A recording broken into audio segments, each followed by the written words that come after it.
आज की जो कक्षा का विषय है गायत्री साधना से शक्ति कोशों का उद्भव।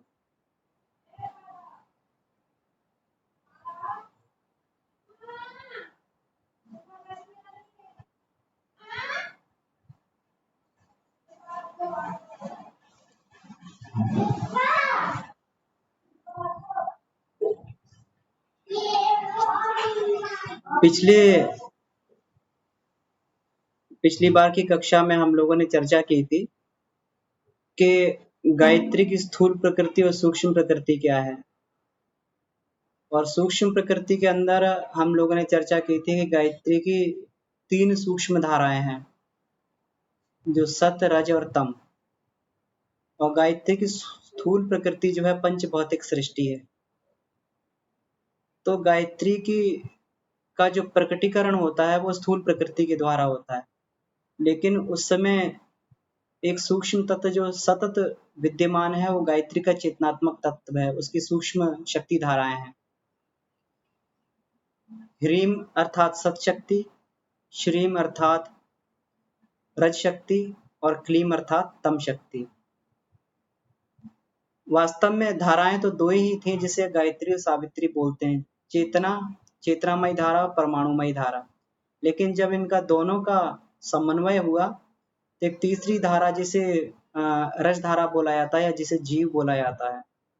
तो प्रकृति और परमेश्वर के आपस में समन्वित होने से ही ये जीव का उद्भव हुआ। और जीव क्या है? एक आनंददायक सत्ता। जीव भाव क्या है? आनंददायक सत्ता। इसीलिए पंचकोशी साधना में आनंदमय कोश को भी एक बंधन कहा जाता है। क्यों? जब तक हम आनंद भी ले रहे हैं जीव सत्ता में रहकर, तब तक जीव सत्ता नष्ट नहीं होती है। और जब ये आनंद का आवरण भी छूट जाता है तभी जीव सत्ता नष्ट होती है, तभी कैवल्य की प्राप्ति होती है, तभी आत्मा की प्राप्ति होती है, आत्मा के साथ सायुज्य होता है। तो ये चर्चा हम लोगों ने पिछली बार की।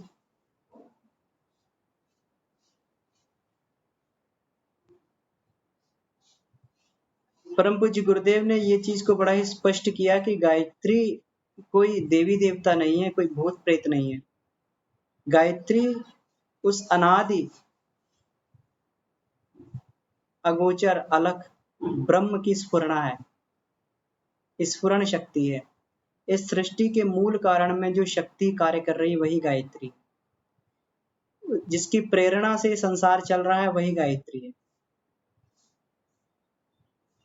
अब कोई व्यक्ति अगर ये कहे कि हम तो निराकार ब्रह्म के उपासक हैं, तो फिर हमें गायत्री के चक्कर में पड़ने की क्या आवश्यकता है? हम तो निष्काम कर्म योगी हैं, हम तो निष्काम भक्त हैं, हम तो निराकार ब्रह्म की उपासना करते हैं, तो फिर गायत्री का फिर हमारे लिए क्या महत्व है? परम पूज्य गुरुदेव इसमें स्पष्टीकरण यह देते हैं कि बिना गायत्री के आचरण से पार होकर ब्रह्म को नहीं जाना जा सकता, क्योंकि ब्रह्म का प्रकटीकरण ही गायत्री के रूप में है। किसी भी पदार्थ को, किसी भी जीव को, किसी भी मनुष्य को तभी जाना जा सकता है जब वो अपने गुणों का प्रकटीकरण करता है। अगर कोई व्यक्ति अपने गुणों का प्रकटीकरण नहीं करता तो उसको जानना संभव नहीं है, क्योंकि उसके गुणों के द्वारा ही उसका परिचय मिलता है। वो व्यक्ति काला है, गोरा है, लंबा है, ठिगना है, मधुर स्वभाव का है, कटु स्वभाव का है, झूठ बोलता है, सच बोलता है, चोर है, ईमानदार है। इसी तरह के गुणों के माध्यम से उस व्यक्ति का परिचय होता है। लेकिन अगर ये गुण का प्रकटीकरण ना हो तो उस व्यक्ति से परिचय नहीं हो सकता, उस व्यक्ति का प्रकटीकरण भी नहीं हो सकता। तो ब्रह्म का प्रकटीकरण केवल और केवल गायत्री के द्वारा ही ब्रह्म का प्रकटीकरण होता है। गायत्री की सूक्ष्म प्रकृति से होकर ही ब्रह्म का साक्षात्कार किया जाता है, क्योंकि सूक्ष्म प्रकृति के बाद में फिर इंद्रिय की अनुभव शक्ति भी खत्म हो जाती है, वहां पर फिर इंद्रियों की पहुंच भी नहीं है। जैसे अगर किसी अंधे को कहा जाए कि तुम ये चीज देख लो, तो उसके लिए तो सारा संसार अंधकार है, दृश्य उसके लिए शून्य है। अगर किसी बहरे के लिए कहा जाए तो उसके लिए सारी की सारी ध्वनियाँ शून्य है। कितनी भी अच्छी से अच्छी ध्वनि, कितनी भी खराब से खराब ध्वनि उसको ना तो सुख दे सकती, ना दुःख दे सकती, ना आनंदित कर सकती है। किसी प्रकार का अनुभव ध्वनि का नहीं हो सकता। इसी प्रकार ये सारी की सारी जो कर्णेंद्रियों की शक्तियाँ हैं, ये सारी की सारी जो इंद्रियों की सूक्ष्म और स्थूल शक्तियाँ हैं, ये केवल पंच तत्व की स्थूल शक्ति और सूक्ष्म प्रकृति की सूक्ष्म शक्ति के कारण ही ये सारी की सारी इंद्रियां कार्य करती हैं। अगर नाद भी सुना जा रहा है, सूक्ष्म नाद भी सुना जा रहा है, तो सूक्ष्म कर्णेंद्रियों के द्वारा ही सुना जा रहा है। स्थूल कर्णेंद्रियों के द्वारा नहीं, सूक्ष्म कर्णेंद्रियों के द्वारा सुना जा रहा है। और अगर वो सूक्ष्म कर्णेंद्रियां भी नहीं रहेंगी तो फिर नाद को नहीं सुना जा सकता। तो ब्रह्म का साक्षात्कार जो है, जो ब्रह्म का साक्षात्कार है, वो केवल सविकार ब्रह्म का ही साक्षात्कार किया जा सकता है, सविकार ब्रह्म। और सविकार ब्रह्म का साक्षात्कार केवल गायत्री के द्वारा ही हो सकता है। निराकार ब्रह्म की सायुज्यता तो तभी हो सकती है जब ब्रह्म जो है बहुत से एक होने का संकल्प करता है। तभी जो है वो सारे के सारे जीवों को, सारे के सारे आत्माओं को, सारी की सारी प्रकृति को फिर अपने अंदर समेट लेता है, जिसे प्रलय काल बोला जाता है। तभी जो है निराकार ब्रह्म की सायुज्यता हो सकती है। अन्यथा केवल और केवल फिर सविकार ब्रह्म की ही सायुज्यता की जा सकती है। और सविकार ब्रह्म की सायुज्यता के लिए गायत्री का अवलंबन करना ही पड़ता है। इसके अलावा कोई भी जो है दूसरा उपाय नहीं है जिसके द्वारा ब्रह्म का साक्षात्कार किया जा सके। और हमारी आत्मा जिसके लिए प्रोग्राम्ड है, हमारी आत्मा जिसके लिए कार्य कर रही है, वो केवल और केवल ये है अपने अपने उद्गम स्रोत तक पहुंच जाना। हमारा उद्गम ब्रह्म है, तो हम ब्रह्म की प्राप्ति के लिए ही प्रतिदिन अग्रसर हो रहे हैं।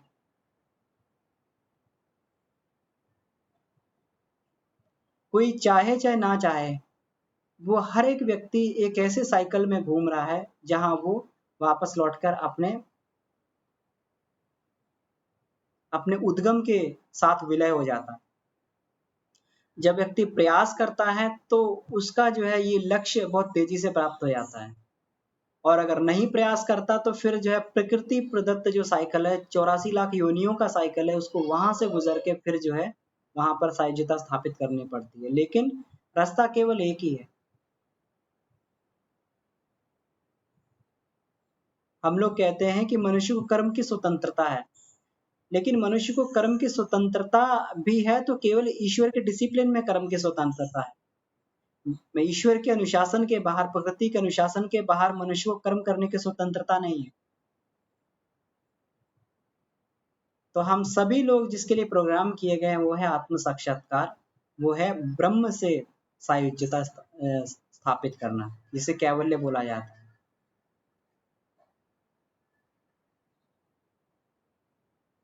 तो इस कैवल्य के लिए, इस सायुज्यता के लिए गायत्री का अगर अवलंबन कर लिया जाए तो यात्रा बड़ी सरल और सुखद हो जाती है। जिस प्रकार कोई मुसाफिर अगर पद यात्रा करता है तो स्थान स्थान पे जो है उसको कहीं कंकड़ भी आते हैं, कहीं पे कांटे भी आते हैं, कहीं पे दुर्गम पथ भी आते हैं और उसको जो है बार बार कठिनाइयों का सामना करना पड़ता है। लेकिन अगर कोई वाहन उसे मिल जाए तो यात्रा बड़ी सुगम हो जाती है। तो इस जीवन यात्रा को सरलता से, सुगमता से पूरा करने के लिए गायत्री एक ऐसा एकमात्र वाहन है जिसके द्वारा हम लोग इसको पार कर सकते हैं। और गायत्री को प्राप्त कैसे किया जा सकता है, गायत्री शक्ति को आत्मसात कैसे किया जा सकता है? गायत्री मंत्र के द्वारा। गायत्री मंत्र जिसे सबसे सुंदर छंद भगवान कृष्ण ने बोला है, गायत्री छंद सामहम। हे अर्जुन, अगर छंदों में कोई सबसे सुंदर छंद है तो वही 24 अक्षर वाला छंद, गायत्री छंद, वो मैं हूँ। गायत्री का इतना उपयोग क्यों है, गायत्री छंद को इतना सुंदर क्यों बोला गया है? क्योंकि इसमें 24 प्रकार की ऐसी ध्वनियां इसमें, और उन ध्वनि को क्रम इस प्रकार से रखा गया है कि ये 24 जो महाशक्ति धाराएं उनसे समन्वित हो जाती है। कहते हैं इस सारी की सारी प्रकृति का जो कार्य चल रहा है ये शब्द के द्वारा चल रहा है। जो ब्रह्म का प्रकटीकरण होता है ये शब्द के द्वारा ही प्रकटीकरण होता है। और जो प्रथम आदि शब्द है, आदि नाद है, उसको ओम बोला जाता है, ओंकार। गुरु ग्रंथ साहब में भी, जपजी साहब में भी जो श्लोक आता है, एक ओंकार सतनाम, जिसे हम लोग सत्य चित और आनंद बोलते हैं, उसी को जो है गुरु ग्रंथ साहब में एक ओंकार सतनाम बोला गया है। वो ओंकार एक ही है, क्योंकि वो एक से ही सारे की सारी सृष्टि चल रही है। एक ओंकार सतनाम, वो सत्य है, कर्ता पुरख, वही करने वाला है। निर्भव, वो जो है सारे भावों से मुक्त है, निर्भव। अकाल मूर्त, वो जो है समय के बंधन से भी परे है, अकाल मूर्त, समय से नहीं बंधा हुआ। अजूनी, वो किसी योनियों में नहीं बंधा हुआ। अजूनी सैभंग, सैभंग मतलब स्वयंभू, वो खुद ही जो है अपने आप स्वयंभू, जो खुद ही पैदा हुआ हो, अपने से ही जो पैदा होता है, अपने आप में ही जो विलय हो जाता है। तो जितने भी सारे के सारे धर्म ग्रंथ हैं, सब में जो है जो प्रथम ध्वनि की बात कही गई है वो यही ओम ध्वनि है। यहीं से ब्रह्म, चाहे वो अल्लाह हो, चाहे गॉड हो, चाहे कोई भी धारा हो, वो केवल और केवल एक ही बात को वो समर्थन करते हैं कि सारी की सारी सृष्टि इसी ओंकार ध्वनि से चल रही है। और यही ओंकार ध्वनि जो ओम ओम ओम का उच्चारण होता है, इससे पूरे के पूरे ये स्फुरण होता है, इसी से पूरी की पूरी प्रकृति चलती है। एक बार जब ब्रह्म से ओम का स्फुरण जो होता है, ब्रह्म स्फुरण के रूप में जो ओम निकलता है ब्रह्म के अंदर से, ये फिर ब्रह्म से ही पुनः टकराता है, और पुनः टकरा के फिर 7 बार ओम ध्वनि का उच्चारण होता है। और ये 7 बार जो ओम ध्वनि का उच्चारण होता है, यही ध्वनि जो है जो प्रकृति के अंतराल से टकराती है, तो प्रकृति जागृत होने लगती है, प्रकृति का कार्य चलने लगता है। और यही ओम ध्वनि धीरे धीरे करके आगे 3 महाशक्ति धाराओं में बदलती है, जिसे ह्रीम, श्रीम और क्लीम बोला गया है, जिसे हम लोग सरस्वती, लक्ष्मी और काली बोलते हैं। ये 3 धाराएं, सत, रज और तम धाराएं जो है, ये 3 धाराओं से फिर ये शक्ति का, और ये 3 धाराएं पुनः जो है फिर आगे 8-8 धाराओं में विभक्त हो जाती है, जिसे गायत्री की 24 शक्तियां बोला जाता है। शब्द शक्ति की जो है एक बहुत बड़ी भूमिका हमारे जीवन में है। विज्ञान जो है शब्द शक्ति को जो है बड़ा महत्व देता है। सोनिक साउंड, सुपरसोनिक साउंड्स, जब भी कोई आर्मी की जो टुकड़ी चल रही होती है, तो जब कोई पुल आता है तो उसको जो है कदम ताल तोड़ने के लिए बोला जाता है, क्योंकि उन कदम ताल के द्वारा इतनी ध्वनि पैदा होती है, वह ध्वनि जो रेजोनेंस का रूप ले लेती है। और जब पुल की फ्रीक्वेंसी और रेजोनेंस, जो कदम ताल की रेजोनेंस फ्रीक्वेंसी मैच होती है, तो पुल के ढहने का जो है खतरा पैदा हो जाता है, पुल जो है उसमें गिर जाते हैं, इसलिए कदम ताल को तोड़ने के लिए बोला जाता है। हमारे भारतीय संस्कृति में, भारतीय परंपरा में ध्वनि विज्ञान को बहुत पहले से इसको जो है मान्यता दी गई, मंत्र शक्ति को बहुत पहले से स्वीकार किया गया। हमारे यहाँ पहले जब कोई गांव में, आज भी परंपरा है, मैंने देखा है कि जब भी कोई सांप या बिच्छू किसी को काट लेता था या काट लेता है, तो यहाँ पर थाली बजाने का रिवाज है। थाली, उसको थाली बजाना बोलते हैं। एक घड़े पर रखकर थाली को विशेष क्रम के द्वारा बजाया जाता है, एक विशेष ध्वनि पैदा की जाती है, और वह ध्वनि से धीरे धीरे सांप और बिच्छू के विष जो है उतरने लगता है। ये गुरुदेव ने इसमें गायत्री महाविज्ञान में दिया है कि ये तांत्रिक लोग जब थाली के द्वारा एक विशेष ध्वनि पैदा करते थे, वह ध्वनि जो है पूरे विश्व में गूंजित होती थी, और विश्व में गूंजित होने के बाद में अपने साथ वो शक्ति धाराओं को इकट्ठा करके लाती थी, और वो शक्ति धाराएं जब उस व्यक्ति के ऊपर आती थी, तो उसके विष का धीरे धीरे उसका विष उतरना चालू हो जाता था, और व्यक्ति धीरे धीरे बहुत ही कम समय में ठीक हो जाता था। ये ध्वनि का बहुत बड़ा प्रभाव है। तांत्रिक लोग जो है कब कुछ विशेष मंत्रों का प्रयोग करते हैं, तो वो जो है बहुत सारी चीजों को, बहुत सारे चमत्कारों को कर दिखाते हैं। ये ध्वनि विज्ञान का प्रयोग। कहते हैं कि मुख से जो है जब शब्दों का उच्चारण किया जाता है, तो जब उच्चारण किया जाता है तो ये जो है कंठ से, दंतोष्ठ से, जीवा से, तालु से, मूर्धा से जब ये जीवा स्पर्श करती है तब जो इसमें ध्वनियां पैदा होती हैं। इसीलिए जब गायत्री मंत्र का उपांशु जब किया जाता है तब इसमें ये बोला जाता है कि जीभ चलती रहे और कंठ से ध्वनि होती रहे, होठ चलते रहे, लेकिन वो ध्वनि ऐसी हो कि उसको जो है पास वाला व्यक्ति बैठ के ना सुन सके। तो वो जब ध्वनि, वो शब्द, गुप्त शब्द जो पैदा किए जाते हैं, वो ध्वनि तरंगे पैदा की जाती हैं, तो हमारे शरीर में चलकर वो 24 हमारे पॉइंट्स को वाइब्रेट करती हैं, 24 जगह को झंकृत करती हैं, और उन 24 जगह को की झंकार जो होती है, उस झंकार से जो वैदिक स्वर पैदा होता है, वो वैदिक स्वर पूरे विश्व ब्रह्मांड में फिर चक्कर लगाता है और उन 24 शक्तियों से संपर्क स्थापित करके उससे ओतप्रोत होकर और फिर दोबारा उद्गम स्थान पर अपने आ जाता है। साधक के ऊपर वो शक्ति की, प्राण की वर्षा करने लगता है। धीरे धीरे धीरे धीरे करके वो 24 की 24 शक्तियां जो है साधक के अंदर जागृत होने लगती हैं। जिस व्यक्ति के अंदर, जिस साधक के अंदर 24 ग्रंथियों में से एक भी ग्रंथि अगर नष्ट हो जाए तो वो शब्द जो रुक रुक कर पैदा होते हैं या वो शब्द पैदा करने में बाधा होती है, इसलिए लोग हकलाते, जो तुतलाने की जो मुख्य कारण होता है वही कारण होता है कि कुछ लोगों के अंदर वो ग्रंथियां नष्ट हो जाती हैं और बार बार गायत्री मंत्र का जप करने से धीरे धीरे वो ग्रंथियां फिर सजीव हो जाती हैं।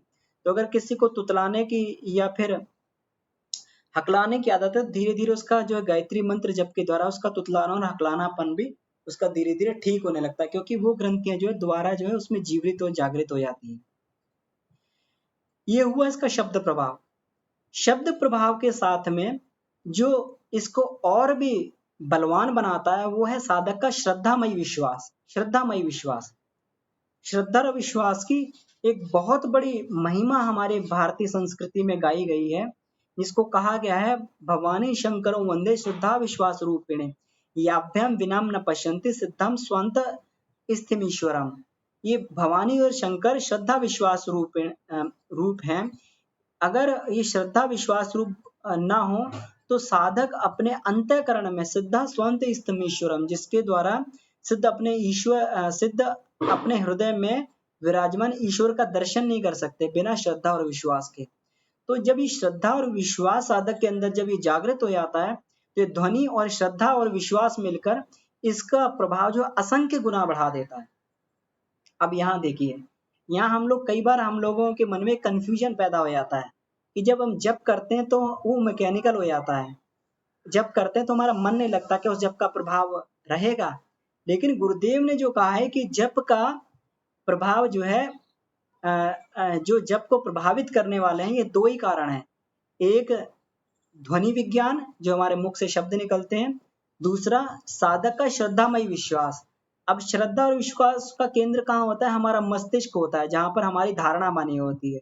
और हमारी धारणा सबकी ये बनी हुई है कि जो है गायत्री मंत्र जो है ये कल्याणकारी मंत्र है, ये सद्बुद्धि जगाने वाला मंत्र है। अब मन का यहाँ कहीं पे भी कोई वर्णन नहीं है।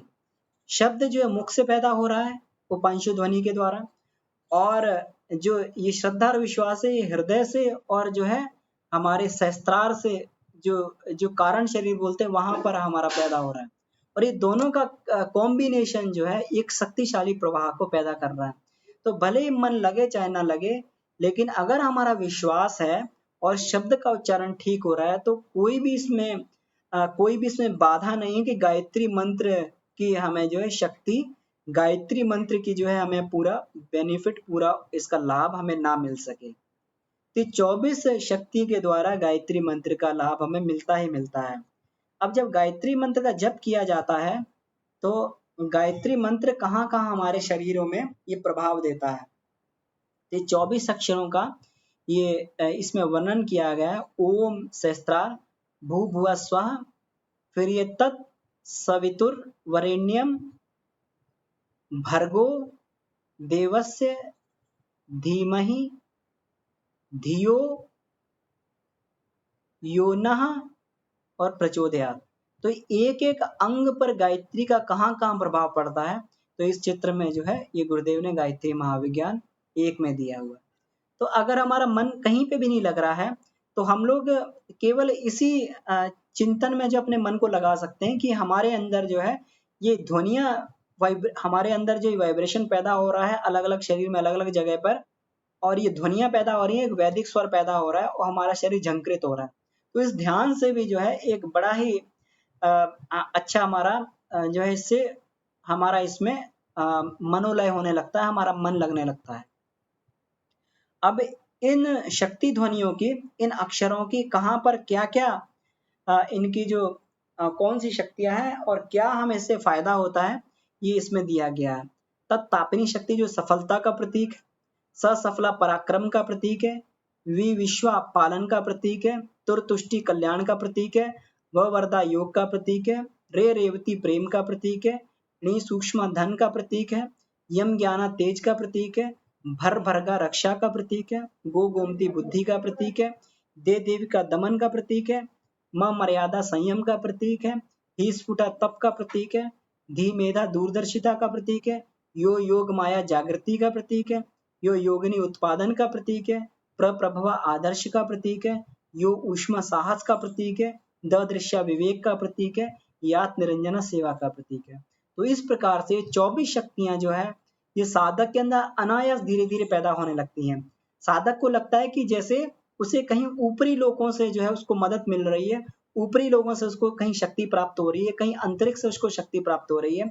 लेकिन जो उसका मुख्य उद्गम जो शक्ति का होता है, उसके अंदर से ही ये शक्तियों का उद्गम होता है। उसके अंदर की ग्रंथियाँ ही जागृत होकर जो है उसको ये सारी की सारी शक्तियाँ उसके अंदर पैदा होने लगती हैं, उसको शक्तियाँ मिलने लगती हैं।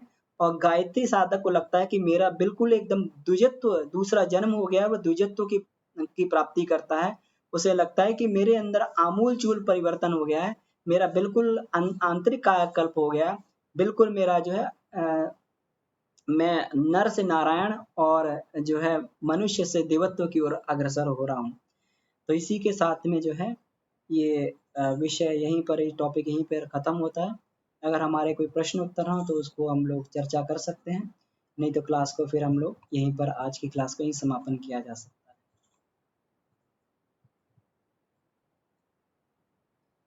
है। जी, किन्हीं जी के जी कोई प्रश्न भैया। होंगे? जी हाँ जी भैया, एक दो प्रश्न है। एक तो ये कि आपने जो बताया कि जिनको जो है हकलाहट की या उतलाहट की समस्या जो होती है, तो गायत्री मंत्र के उच्चारण से जो है वो समस्या ठीक हो जाती है। जी तो उसमें उसमें जो हम उनको बोल के करेंगे तो अधिक लाभकारी रहेगा गायत्री मंत्र, या फिर अगर हम मन ही मन करते हैं तो उसका लाभ अधिक मिलेगा? उसमें भैया बोलने से कुछ हमारा ऊर्जा का भाग नष्ट हो जाता है। जैसे हम बोलते हैं तो फिर ये ऊर्जा बाहर की तरफ हो जाती है, अंतर्मुखी नहीं रहती है। तो हमें जो है अंदर वाइब्रेशन पैदा करना है, तो इसमें उपांशु जब जो गुरुदेव ने बोला है कि कंठ से तो ध्वनि होनी चाहिए, लेकिन मुंह से ध्वनि ना निकले और होंठ और जीभ हमारी चलती रहे। एक बार भैया दिखाइए करके, कैसे कहना चाह रहे हैं आप? जैसे हम लोग इस तरीके से करते हैं,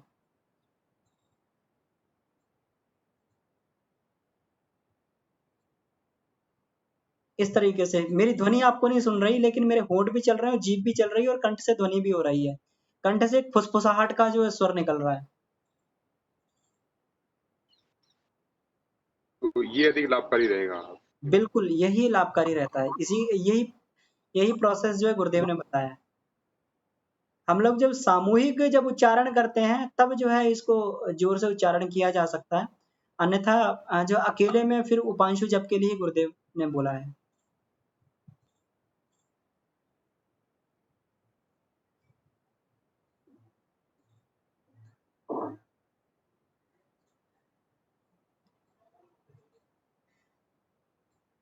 जी भैया, तो इसमें क्लियर हो रहा होगा? हाँ जी, हाँ जी भैया, क्लियर है। जी, जी, जी। तो ठीक है, तो सभी लोग जो है गायत्री उपासक हैं और बहुत-बहुत अधिक अनुभव वाले हैं। तो हम लोग श्रद्धा से हम लोग गायत्री मंत्र जप करते रहें। गायत्री मंत्र जो है एक और चीज़ इसमें बात आती है, गायत्री मंत्र बिल्कुल एकदम लेटेंट हीट की तरह काम करता है। ये जो है गायत्री मंत्र की जो पहली उपलब्धि होती है, पावमानी उपलब्धि होती है। बिना पवित्र बनाए गायत्री कभी भी जो अपने अनुदान नहीं देती। जिस प्रकार एक माँ होती है जब दूध पिलाती है तो जो मल में सने हुए बच्चे की पहले जो है मल को दूर करती है और मल को दूर करने के बाद में फिर जो है स्तनपान करवाती है। तो ये जब मल भी दूर हो रहा है तब भी जो है गायत्री की कृपा मिल रही है। तो जो लोग प्रारंभिक जप करते हैं, उन्हें लगता है कि हमारे जीवन में कोई परिवर्तन नहीं हो रहा। लेकिन अंतःकरण में जो है अपने आप जो है परिवर्तन पहले दिन से ही चालू हो जाता है और धीरे-धीरे, धीरे-धीरे वो लेटेंट हीट की तरह काम करता है। हमें लगता नहीं कि टेम्परेचर मतलब बढ़ रहा है पानी का, क्योंकि बर्फ को पिघलाने में जो टेम्परेचर चला जाता है उसको लेटेंट हीट बोलते हैं। लेकिन जब उसका टेम्परेचर फिर जब 0 आ जाता है, बर्फ पिघल जाती है, तब उसको ऊष्मा देते तो टेम्परेचर बढ़ने लगता है। तो एक बार जब साधक का अंतःकरण परिष्कृत हो जाता है, फिर उसको एक भी अगर गायत्री मंत्र अगर जप करता है, तो उसको हाथों-हाथ उसको परिणाम पता लगने लगता है। रोज़ का रोज़ गायत्री मंत्र जप करने का उसको परिणाम जो है हाथों-हाथ मिलने लगता है, बिल्कुल। बिल्कुल उसे लगता है कि मैंने जप किया और जप करके उठा और मैं चार्ज हो गया, इस तरीके से। तो इसलिए कभी भी हमें ये नहीं इसमें सोचना चाहिए कि अगर हम कोई गायत्री मंत्र जप कर रहे हैं या गायत्री मंत्र उपासना कर रहे हैं तो हमारी निरर्थक जा रही है। बिल्कुल एकदम सार्थक रहती है। बिल्कुल ये प्रैक्टिकल हमारा खुद का किया हुआ प्रैक्टिकल है कि जिस दिन नहीं करते उस दिन पता लग जाता है कि गायत्री मंत्र का जप आज नहीं किया, तो उस दिन जो है चेतना इतनी उस दिन आवेश युक्त हो जाती है, इतना मन चंचल हो जाता है कि फिर जो है अपने ऊपर कंट्रोल नहीं रहता। और जिस दिन गायत्री मंत्र जब किया हुआ हो, तो उस दिन बिल्कुल एकदम जो स्थित प्रज्ञ बुद्धि बनी रहती है। तो ये जो है चित्त की वृत्तियों को भी जो है कंट्रोल में करके रखता है। इसीलिए गायत्री को जो है ये प्राण की रक्षा करने वाली बोला गया है कि प्राण को अपना कैप्चर कर लेती है, प्राण को जो है अपना संरक्षण प्रदान करती है, तो प्राण चंचल नहीं हो पाता है और प्राण चंचल नहीं होगा तो व्यक्ति स्थित प्रज्ञ बना रहेगा। तो ठीक है, चलिए इसी के साथ में हम लोग आज की कक्षा को यहीं भैया समाप्त करते हैं। एक क्वेश्चन आ रहा था भैया।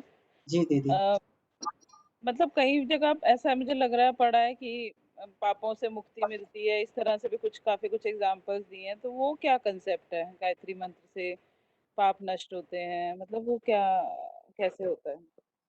जी दीदी, ऐसा होता है इसमें हमारे जो कर्म होते हैं कुछ संचित कर्म होते हैं हमारे। तो संचित कर्म का मतलब जो संचित कर्म है वो प्रारब्ध बन चुके हैं। तो इसमें कुछ हमारे जैसे हमने कुछ ऐसे कर्म किए जो हमारे फल देने की स्थिति में प्रारब्ध बन चुका है। तो प्रारब्ध अकाट्य होता है, उसको काटा नहीं जा सकता। लेकिन उस प्रारब्ध को हल्का किया जा सकता है। तो जब अपन ये करते हैं तो प्रारब्ध पाप रूप में फिर हमारे पाप के भोगने के रूप में हमारे सामने आता है। तो जब हम लोग गायत्री मंत्र का जप करते हैं, गायत्री मंत्र की उपासना करते हैं, तो धीरे-धीरे वो प्रारब्ध भी हल्का होने लगता है। तो अगर वो शूली वाला प्रारब्ध है, सूली पे चढ़ना था तो शूल बन जाता है वो। क्योंकि गायत्री के जो प्रथम जो अभी हम लोग चर्चा कर रहे थे, तो प्रथम उपलब्धि पावमानी होती है।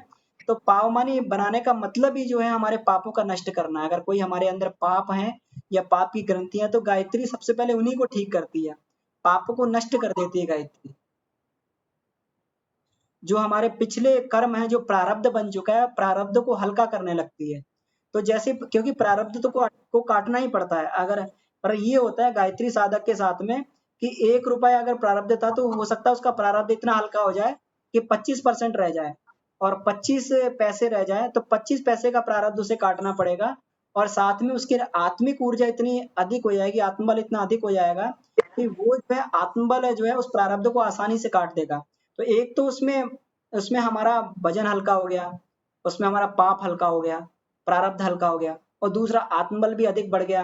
तो दोनों से पाप जो हमारे प्रारब्ध है कब कट जाता है, कब भुगत जाता है हमें पता भी नहीं लगता है। इसीलिए गायत्री साधक का जीवन बिल्कुल सुखमय हो जाता है। वो हर स्थिति में सुखी रह सकता है, आनंद की अनुभूति कर सकता है। नहीं भैया, मेरा यही क्वेश्चन था कि प्रारब्ध हल्का कैसे हो जाता है, क्योंकि आगे के लिए तो ठीक है, समझ में आ गया कि हमारे संस्कार अच्छे हो रहे हैं तो हम आगे कुछ ऐसा कर्म नहीं करेंगे, पर जो पहले हो गए भूल चूक में या हो गए पहले, तो उसके प्रारब्ध कैसे हल्के होंगे? उसका प्रारब्ध ऐसे ही हल्का होता है कि इससे हमें पुण्य मिलता है। तो ये पाप और पुण्य का बैलेंस है। बेसिकली दुख का कारण क्या है कि हमारा पुण्य घट गया, पुण्य नेगेटिव हो गया और पाप बढ़ गया है, तब जो है हमें दुख उठाना पड़ता है। और अगर जब हम पुण्य करते हैं, तपश्चर्या द्वारा जब तपश्चर्या करते हैं, तो ये पुण्य हमारा संचित होने लगता है। जब पुण्य हमारा संचित होता है तो वो पाप को पहले काटना चालू करता है और पाप का जो है बैलेंस कम होने लगता है। तो अगर पाप का बैलेंस कम हो जाएगा, पुण्य का अधिक हो जाएगा, तो फिर जो है हमारा प्रारब्ध हल्का हो जाएगा। तो जिस दिन से भी हम उपासना चालू करेंगे, उस दिन से हमारा पुण्य का अर्जन चालू हो जाएगा। और पुण्य का अर्जन चालू होगा तो वो फिर पाप वाला जो है खाता घटना चालू हो जाएगा। जैसे हम लोग का जो कर्ज होता है, लोन लेते हैं, तो हम ईएमआई भरते रहते हैं, डिपॉजिट करते रहते हैं, तो हमारा लोन कम होता रहता है उधर। लोन कम होता, अर्न हम कर रहे हैं और डिपॉजिट भी कर रहे हैं, लेकिन लोन कम हो रहा है। और जैसे लोन जीरो हो जाता है तो फिर वो पाप का जो पाप का भंडार खत्म हो जाता है और पुण्य बढ़ना चालू हो जाता है। तो ये पाप और पुण्य की बैलेंसिंग है बेसिकली। सुख और दुख जो है, सुख का मूल जो है पुण्य है और दुख का मूल पाप है। तो जितना पाप कम हो जाएगा उतना दुख कम हो जाएगा, और जितना पुण्य बढ़ जाएगा उतना सुख अधिक हो जाएगा। ये अध्यात्म की बात हो गई ना। साइंटिफिकली क्या होगा, मतलब आई एम सॉरी मैं आपको ज्यादा वो कर रही हूँ, जी दीदी। मतलब साइंटिफिकली क्या होगा? जैसे हम बॉडी में कह रहे हैं ना 24 तरह की तरंगे उठ रही हैं, वो जी प्रेरित कर रहा है बॉडी को, तो मतलब साइंस के अकॉर्डिंग क्या, ये तो हम ठीक है, हम तो ये छोटे होते से सुनते आते हैं, ये कर रहे हैं तो पाप हो रहा है, ये कर रहे हैं तो पुण्य हो रहा है। बट जो हम साइंस, ये जो गायत्री की साइंस के अकॉर्डिंग कैसे, मतलब वो प्रारब्ध कट रहे हैं, मतलब आप समझ रहे हो मुझे क्या डाउट आ रहा है? बिल्कुल बिल्कुल। इसमें क्या होता है कि अभी हम लोगों ने ये चर्चा की थी कि हमारी जो है, अब इसमें पाप और पुण्य की कोई परिभाषा नहीं है बेसिकली। इसमें क्या है कि आत्मा से जितना हम दूर हटते जाएंगे वही हमारे लिए पाप कर्म है। आत्मा जितनी अधोगति में जाएगी वही पाप कर्म है। और आत्मा को जितना ऊपर उठाया जाएगा, जितना उसका परिष्कार किया जाएगा, यही पुण्य कर्म है। तो जब जब ये है कि जब हम लोग आत्मा से दूर हटते जाएंगे तो आत्मिक तेज हमें कम प्राप्त होगा। आत्मा धीरे धीरे हमारी कमजोर पड़ती जाएगी और मन जो है प्रबल होता जाएगा, हमारी दुष्प्रवृत्तियां प्रबल होती जाएंगी। तो पाप करने की जो हमारी इसमें प्रवृत्ति और अधिक होती जाएगी। हमारे चित्त में जो वृत्तियां हैं, जो हमारी जो जिसे बोलते हैं, जिसे क्लिष्ट वृत्तियां बोली गई हैं, क्लिष्ट वृत्तियां जो अधिक बढ़ती जाएंगी, जो क्लेश देने वाली वृत्तियां हैं, और जो अक्लिष्ट वृत्तियां हैं वो कम होती जाएंगी। मतलब हम आत्मा से दूर हटते जा रहे हैं। और जब जितना हम आत्मा के पास में जाते हैं, आत्मा के पास में जाने का मतलब जो है कि जैसे जैसे आत्मा का जो जो आवरण है वो क्षय हो जाए, आत्मा का आवरण मोटा होता जाएगा। तो आवरण मतलब दुख, आवरण का मतलब ये हो गया कि अंधकार। तो ये जो है, जो पुण्य जो होता है या जो तपश्चर्या करी जाती है, इससे जो आत्मा के ऊपर आवरण चढ़ता है, ये आवरण धीरे धीरे हल्का पड़ने लगता है। और जब ये आवरण हल्का पड़ने लगता है तो ये आत्मा का प्रकाश हमें मिलने लगता है, तो आत्मा की गाइडेंस हमें मिलने लगती है। इसी को पुण्य कहा जाता है। वास्तव में पाप और पुण्य की कोई ये इसमें परिभाषा नहीं है। ये केवल ये है कि कितना हमने अपनी आत्मा पे बोझा लादा हुआ है और कितना हमने अपनी आत्मा को इसने हल्का कर लिया है। ये बेसिकली इसके पीछे का विज्ञान है। ये सब अमन भैया, आत्मा के अनुशासन में चल रहा है। अमन भैया, विवेक, इसमें ये भी तो समझा जा सकता है जो दीदी का क्वेश्चन है जी कि साइंटिफिकली, लेकिन साइंस का अगर दृष्टि से देखें, जो आज की स्थूल साइंस है, तो उसमें प्रारब्ध को भी वो लोग काउंट नहीं करते। उनके लिए कोई प्रारब्ध नाम की चीज नहीं होती कि ऐसे कर्मों के फल, उस पे वो तो ये भी बिलीव नहीं करते कि हमारा पुनर्जन्म होता है। तो मेरे हिसाब से शायद इस चीज को समझने के लिए आध्यात्मिक दृष्टिकोण ही बेस्ट है, क्योंकि साइंस में जब प्रारब्ध ही नहीं है तो प्रारब्ध के काटने की व्यवस्था भी वो किसी भी उससे मानेंगे नहीं। तो जो लिखा गया है शायद वो आध्यात्मिक दृष्टिकोण से ही समझ के उसको अप्लाई करना पड़ेगा और खुद पे ही देखना पड़ेगा कि कहाँ तक पहुंचे, क्या कट गया, शायद वैसा कुछ। ठीक कह रहे विवेक आप, बिल्कुल यही कहना पड़ेगा। ये बहन जी का आंसर तो यही होगा कि वो साइंटिफिकली हम इसको नहीं करके आध्यात्मिक दृष्टि से ही हम उसको बता सकते हैं, और आध्यात्मिक दृष्टि से ही ये पुण्य पाप और इस सब चीज का होना चाहिए। मेरा भी ख्याल यही है। हाँ। जो आप जी, अध्यात्म को हमने तो हमारी दृष्टि से थोड़ा बहुत देखा है, लेकिन गुरुदेव को हम मान सकते हैं कि वो त्रिकालदर्शी थे, तो उन्होंने सब देख रखा है, तो वो देखते हुए आ रहे हैं और तभी उन्होंने अपने अनुभव को लिखा है। तो उसी दृष्टि से शायद मानना श्रेष्ठ रहेगा। साइंस में इसको क्वांटिफाई करना मुश्किल रहेगा। तो ये साइंस की दृष्टि से भी समझ सकते हैं, तो इसका एक विचार आ रहा है मन में, आप कहे तो रखता हूँ उसको। हाँ, जी बिल्कुल बिल्कुल। हाँ जी, दीदी हम इसे इस तरह समझ सकते हैं कि जो भी हमने कुछ पाप कर्म किए हैं, तो उसका जो फल जो है हमें दुखों और कष्टों के रूप में भुगतना पड़ेगा हमें। तो अब जो जो अगर हम अध्यात्म की दृष्टि से देखें तो हमें जो है 3 तरह के जो कष्ट हैं वो हमें होते हैं। एक होता है हमारा भौतिक होता है, और एक हमारा मानसिक, और एक हमारा जो है दैवीय कष्ट। तो जो है उनमें से जब हम ये समझते हैं कि जब हमारे जो है पाप अधिक हो गए हमारे, तो अभी हमें जो है इनमें से कोई कष्ट हमारे पे एक कोई ना कोई एक कष्ट हमारे पर आएगा ही आएगा। या तो मानसिक हम परेशान रहेंगे हम, या फिजिकली कुछ होगा, या अचानक से कुछ हमारे ऐसी घटना हो जाएगी कि जिससे हमारे कुछ शरीर कुछ खराब हो जाएगा, अचानक से ऐसी कुछ फैमिली में घटना हो जाएगी। तो अब जब गायत्री मंत्र का जब वो करेंगे तो इससे जो है जैसी हमारी भावनाएं रहेंगी अच्छी, तो भावनाओं के अकॉर्डिंगली और जितनी गहरी हमारी रहेगी तो उसके अकॉर्डिंग जो है उन जो है 3 तरह के जो होते हैं जो कष्ट है हमारे, अगर हम जो है सिर्फ भौतिक कष्ट के बारे में बात करें तो हम जो है ध्यान साधना से जो है हम उसको दूर कर सकते हैं। सिर दर्द हो रहा है हमारा, तो सिर दर्द में जब हम जो है मंत्र जप करते हैं तो सिर दर्द में हमें जो है आराम मिलने लगता है, हमें थोड़ा रिलैक्स होने लगता है। इसी तरह से जब हमारा मन बार-बार जो है एक दिशा में जा रहा है हमारा कि हमारे साथ नेगेटिव इतना क्यों हो गया, ऐसा क्यों हुआ मेरे साथ, तो उसका भी जो हम मंत्र जब हम करेंगे तो हमारा जो कष्ट हमें मानसिक कष्ट बार-बार जो हमें कर रहा है परेशान, तो हमारा ध्यान एक वहां से हट करके इधर आएगा, तो उधर मानसिक कष्ट भी हमारा कम हो गया हमारा।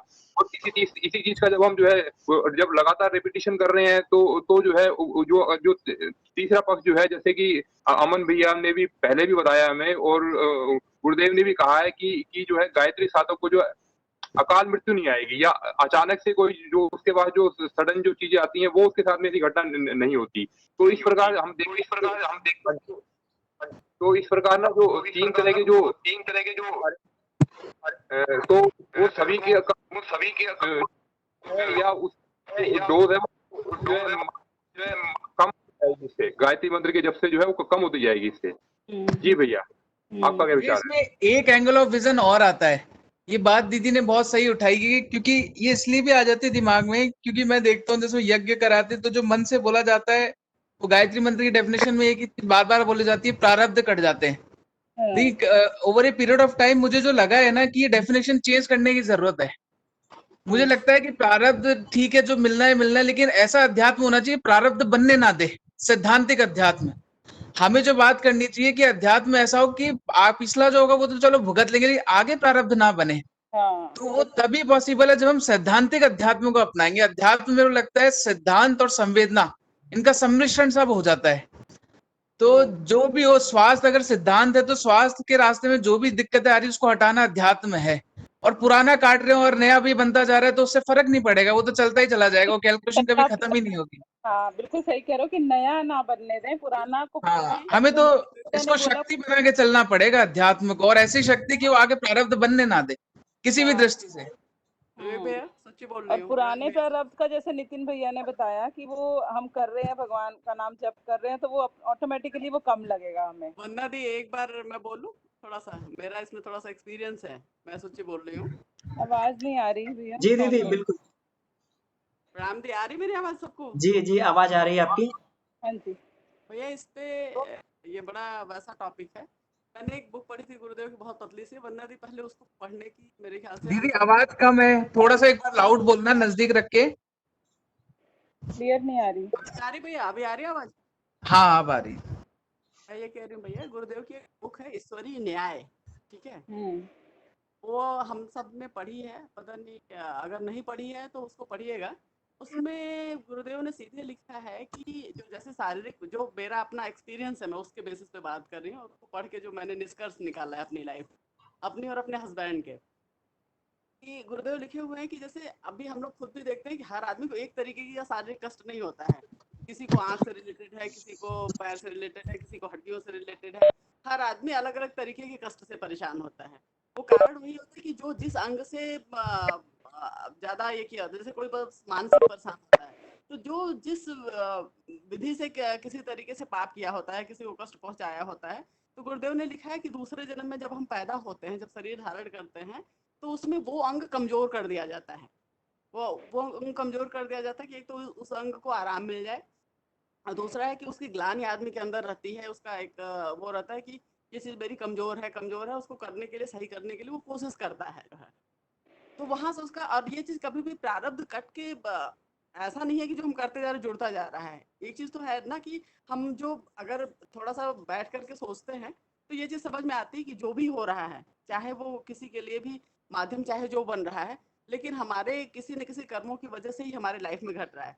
तो अगर इतना विवेक हम लगा रहे हैं तो इतना समझ में आएगा कि आगे हमें कर्म ऐसा नहीं करना है। गुरुदेव ने बार बार लिखा है कि अगर हम उसको एक्सेप्ट कर लेते हैं अभी एक्सेप्ट करके उसका खत्म करने की कोशिश कर, जैसे मानना कि मान लीजिए मैं आपको पैसा चुरा के भाग गई, ठीक है, एक पाप मैंने कर दिया अभी के अभी, ठीक। अब उसमें जो मैंने समझा है कि अगर मैं वो लेकर के भाग गई, आपसे चालाकी से निकाल लिया मैंने, ठीक है, और उसको मैं एक्सेप्ट नहीं कर रही हूँ, तो हो सकता है कि दूसरे जन्म में हम लोग किसी ऐसे रिश्ते में आए, या हो सकता है अड़ोसी पड़ोसी, या इवन रोड पे जाए कि गाड़ी ही टकरा गई, भैया उससे ज्यादा पैसा आप मेरे से ले ली सूद ब्याज समेत वाला। कई बार ऐसा होता है कि अनचाहे हम लोग को करना पड़ता है। गुरुदेव ने जो लिखा है कि जो प्रारब्ध नहीं बदलने देना है, तो यही कि अगर गलती हो गई, जब हम ध्यान में बैठते हैं, जब आत्मावलोकन में बैठते हैं, जो हमारा आपका हम लोग आत्म जागरण और रात में जो प्रार्थना करते हैं, उसमें यही है ना कि हम अपना चिंतन करके अपने को 100% सही से जज करें कि हमारा ये गलत था और ये सही था। उसमें किसी परिस्थिति को लाने की जरूरत नहीं कि इस परिस्थिति में ये गलती हुई है, तो उसको एक्सेप्ट करके उसको सुधारने के लिए, जैसे मैं पैसा आपका लेके भागी, तो जैसे ही मेरे को अगर लग रहा है या चालाकी से किया, तो उसको दूर करने के लिए, उस गलती को दूर करने के लिए उससे ज्यादा हमें और उस फील्ड में अच्छा काम करने की जरूरत है। तो वो हमारा प्रारब्ध में नहीं बदलेगा, तो हमारा जो अभी का कर्म होगा अभी के अभी नष्ट हो जाएगा। जब कर्म ऐड होता जाता है तब वो प्रारब्ध में बदलता है। हाँ, ये और भी सही है, वो हमारा सोचने का तरीका उस हिसाब से हो जाए ये कि हमें उसे फैक्ट ऐड है, ऑन नहीं होने देना। यही सही फैक्ट है है। कि अभी अभी कर लिया ना, जो जितना दिन इकट्ठा होता जाता है, जैसे अब जितने दिन के लिए आप बैंक में पैसा रख देते हो, तो उतना ज्यादा आपको परसेंटेज ब्याज मिलता है। इमीडिएट वाला रहता है तो उसमें तुरंत तुरंत खत्म होता जाता है, बहुत कम ये रहता है। तो गुरुदेव ने लिखा है, इसको आप पढ़िएगा, कौन से बुक में एग्जैक्ट मुझे नहीं याद है, लेकिन ईश्वरीय न्याय बुक ऐसी है कि जिसको सबको पढ़ने की जरूरत है। ये जो हमारा प्रारब्ध वाला कॉन्सेप्ट है और जो शारीरिक भोग वाला कॉन्सेप्ट है, ये अपने आप क्लियर हो जाएगा। मैं आपको इसका एक बहुत ऐसा एग्जाम्पल अपनी लाइफ में घटित बताती हूँ, अपने और मेरे हस्बैंड दोनों के उसमें है। मैं 27 साल की थी और मुझे इतनी भयंकर बैक प्रॉब्लम हुई है, ये तो सबको ही योगा वाले क्लास के माध्यम से पता चल गया है कि मुझे L4 L5 यहाँ पे सारे डॉक्टर स्पाइनल इंजरीज में दिखाया, मैंने सबको दिखाया, सबने मना कर दिया, बोला पता नहीं इनकी रिपोर्ट इतनी खराब है, ये खड़ी नहीं हो सकती। और मैं खड़ी होती थी तो मेरा लेफ्ट पैर में कोई मेरे को सेंस नहीं था कि मेरा पैर कहाँ जा रहा है, ऐसी स्थिति। मैं हिम्मत से, मतलब दो रोटी बनाने खड़ी हो, जैसे आप नॉर्मली मुझे इमोशन के अलावा शारीरिक कष्ट में रोते नहीं देखोगे, लेकिन मेरे आंख से एकदम टप टप टप टप आंसू गिरता था, ऐसी स्थिति मेरी, इतना भयंकर पेन, बिस्तर पे मैं लेट नहीं पाती थी, इस कदर कष्ट। डॉक्टर मुझे पूछते थे कि आप यूरिन होल्ड कैसे कर रहे हो, आपकी रिपोर्ट तो बहुत खराब है, आप बैठोगे तो आपको यूरिन पास आउट हो जाएगा, इतनी बुरी तरीके से आपकी ये डैमेज है। लेकिन मैंने ये देखा है कि जैसे मैं हमेशा इस चीज के लिए अपना एनालिसिस करती हूँ और पाती हूँ कि जो भी है, चाहे जिस भी तरीके से है, और मेरा यही अपने जीवन को लेके सिद्धांत है कि जहाँ पे भी जो कमी समझ में आ रही है, तो उसको दूर करने के लिए उस फील्ड में और अच्छा काम करने लगा जाए। जैसे शारीरिक कष्ट है, रीढ़ की हड्डी में मुझे कष्ट है, तो मुझे लगा कि मुझे यार शारीरिक पाप मैंने बहुत किए होंगे, तभी इस तरीके से इतनी यंग एज में मुझे इतनी दिक्कत हुई। अब उसके लिए थी परिस्थितियां, लेकिन परिस्थितियां बस वो माध्यम थी, ऐसा नहीं था कि वो वही टोटली जिम्मेदार थी। फिर मुझे लगा कि मैं समयदान गुरु जी का बढ़ाऊंगी। और जो अब यज्ञ तो मेरा बहुत बचपन से रहा है, मैं 10 साल की थी तब से यज्ञ कर रही थी, बीच में मेरा शादी के बाद छूट गया था, उस पीरियड में मैं यज्ञ नहीं कर रही थी। और फिर मैंने, जब हस्बैंड मेरे गए हैं शांति कुंज 9 दिन का सत्र किया इन्होंने, तो मैं धीरे धीरे करके पहले वीकली, फिर धीरे धीरे मैं रोज करने लगी। तो मेरा जो, और उसमें उन्होंने रास्ता दिखाया कि हाँ कभी कोई ऐसे होम्योपैथिक डॉक्टर ऐसे मिल गए, उन्होंने बिल्कुल मुझे घुटनों में, मैं सीढ़ी नहीं चढ़ पाती थी, उनका 2-3 महीने मैंने दवाई करी, तो ये सारा कुछ ठीक हुआ, और यज्ञ करती गई और कुछ कुछ सप्लीमेंट, और इससे, और आज की डेट में मैं कम से कम 70-80 किलोमीटर मैनुअल गाड़ी चला देती हूँ और मुझे कोई फर्क नहीं पड़ता है। जिसके के लिए सब डॉक्टर, सबने मना कर दिया कि अब ये खड़ी नहीं हो सकती। बस मेरी सिस्टर डॉक्टर है, उसने कहा था कि तुम भूल से भी ऑपरेशन मत कराना, क्योंकि तुम बहुत यंग हो, अगर कुछ भी इधर से उधर हुआ तो तुम इमीडिएट बेड रिडन हो जाओगी। सही है दीदी, ये भी ये वही है, ये पर्सनल एक्सपीरियंस से ही समझा जा सकता है इसको। ये एक बात है भैया। दूसरी बात पे मैं आती हूँ, मैंने विवेक भैया को ये चीज शेयर की थी, हम लोग सभी भाई बहन हैं, ये सारी चीजें पता नहीं बार बार शेयर करनी नहीं चाहिए कि करनी चाहिए, मुझे नहीं पता, लेकिन मैं बताती हूँ क्योंकि यहाँ पे विश्वास वाली बात है हमारे। इनका, जैसे हम लोग थोड़ा सा कुंडली मानते हैं, और मेरा ये मानना है कुंडली जो हमारी बनती है, ये जो हम पिछला कर्म किए होते हैं, तो उसी हिसाब से उस ग्रह दशा और उस परिस्थितियों में पैदा होते हैं कि जिसको हमारा पिछला जो जानकार रहता है वो सही सही लिख देता है। ये मेरा अपना, मतलब ये मेरी अपनी समझ है। तो मेरा कुंडली का बस इतना मुझे समझ में आता है कि अगर पता चल गया भैया कि इस समय में ये चीज़ दिक्कत है, तो उसके लिए हम अभी से अच्छा कर्म करना शुरू कर दें ताकि वो चीज़ हमारी कट जाए। ये मेरी अपनी पर्सनल ये है कुंडली के मामले में। तो इनकी जो है स्थिति ऐसी रही है बचपन से लेकर के अभी आप 44 साल तक वाले इसमें। कई बार इनको एकदम जान पे बन पड़ाई है जो है। शादी के पहले जो था उसमें इनके पापा ने दिखाया ये किया और ठीक है पूजा वूजा हुआ बचे इनका जैसा भी ये था। मेरी शादी की इमीडिएट बाद की बात है कि ये है मेरी शादी दिसंबर में हुई थी और ये मई की बात है। मई की बात है और हमारी टोटली अरेंज मैरिज। हम शादी से पहले एक दूसरे से मिले भी नहीं थे। पेरेंट्स ने डिसीजन लिया और हमने शादी करी है। शादी के बाद ही मिले हैं, समझे एक दूसरे को। और कुछ ऐसा ये हुआ कि इनका कुछ कंपनी में बड़ा वैसी सिचुएशन बन गई, कंपनी बंद हो गई कुछ ऐसा। और ये खतरनाक निगेटिव पर्सन थे तब तक, मतलब ऐसी स्थिति में अपने को कर दिए। मैं घर गई हुई थी कि लगता था ये कुछ कर बैठेंगे। तो पापा परेशान होकर के, मैं ससुराल में ही थी, उन्होंने इनकी कुंडली दिखाई। तो उन्होंने कुंडली देख करके और बोला कि इनका पता नहीं क्या मार के ससनी पता नहीं क्या क्या सारा बहुत सारा बताया कुछ कि ऐसा है कि इनकी जान का खतरा है। और इन्होंने जो सीन जिस मेंटल स्टेट से गुजर रहे थे और जो सिनेरियो बन रहा था वो बहुत ही खराब था। मुझे कुछ नहीं था, मैं एकदम नॉर्मल थी। मुझे बस यही था कि जब आदमी पढ़ा लिखा है सब ये तो एक समय है, समय के बाद ये समय निकल जाएगा। मैंने बोला, उन्होंने कहा कि जब कराना, मैं कहा जब मैं खुद करूँगी, क्योंकि मेरे अंदर भाई मेरे हस्बैंड ने मेरी भावना जुड़ी हुई है, दूसरे आदमी को भावना नहीं जुड़ी हुई है। और मैंने 5 दिन 6 दिन में करके सारा अनुष्ठान कंप्लीट किया और जिस दिन अनुष्ठान अपना पूरा किया और अपना भोग ही मान के जैसे भी है ठीक है, मैंने जो किया होगा या इन्होंने जो किया होगा जैसा भी होगा वो तो मतलब अगर नहीं पता था अनजाने में हुआ, लेकिन कर्म तो कर दिया तो भुगतना पड़ेगा। लेकिन गुरु जी के ऊपर मेरा हमेशा से हर सिचुएशन में 100% भरोसा रहा है। और जिस दिन मैं ये चमत्कार कहिए कि मैं यज्ञ की पूर्णाहुति करी हूँ और वहाँ पे एक हमारे यहाँ नदी है, उसमें मम्मी ने कहा कि वहाँ ले जाके किनारे करके आना है। गई हूँ, सुबह की बात है ये। सुबह 3 बजे मैं उठती थी जब करने के लिए और सुबह 7:30 बजे उस दिन मैंने यज्ञ किया था। आई हूँ घर 8, साढ़े 8, 9 बजे। शाम को इनका फ़ोन आता है कि एकदम से सारी सिचुएशन ठीक है, मुझे 3 जगह से ऑफ़र है। एकदम इनका मेंटल जो स्टेट था उससे एकदम टोटली बाहर, क्योंकि उसी की वजह से था कि ऐसे कैसे हो गया, मैं तो ये हूँ। वो आदमी अपने आप को कर्ता मानने वाले में ज़्यादा गड़बड़ हो जाता है। ये तो एक बात रहा। दूसरी बात रही आज के 5-6 साल पहले इनको